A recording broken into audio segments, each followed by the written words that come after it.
আচ্ছা ধরুন, যদি এমন হয় আপনার মন খারাপ আর অফিসে যেতে মন চাচ্ছে না, আর তার জন্য অফিস আপনাকে ছুটি দিচ্ছে, তাহলে ব্যাপারটা কেমন হয়? ব্যাপারটা শুনতে অদ্ভুত লাগছে, তাই না? এমন আবার হয় নাকি? হ্যাঁ, সম্প্রতি এমনই এক অদ্ভুত ঘটনা ঘটেছে চীনে।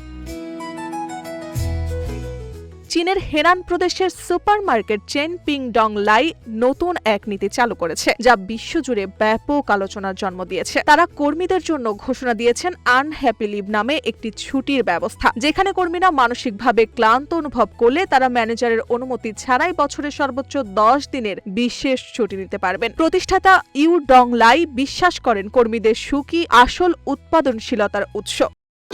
ভবিষ্যৎ হোক নিরাপদ, বিনিয়োগ হোক বিশ্বস্ত, আর আমার পছন্দ সল্ট বে। ওয়েলকাম টু সল্ট বে। তার মতে কাজের মান নির্ভর করে কর্মীর মানসিক অবস্থার উপর। যদি কেউ অসুখী থাকে তবে তাকে জোর করে কাজে আনা উচিত নয়।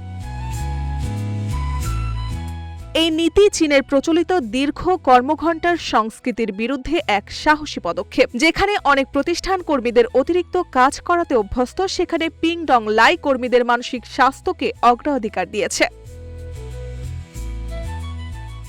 নীতিটি ঘোষণার পরপরই এটি সোশ্যাল মিডিয়ায় ভাইরাল হয়েছে। অনেকে এটিকে মানবিক ও আধুনিক চিন্তা হিসেবে প্রশংসা করেছেন। কেউ কেউ বলছেন এটি ভবিষ্যতের কর্মসংস্কৃতির বিশেষ কোনো ইঙ্গিত হতে পারে।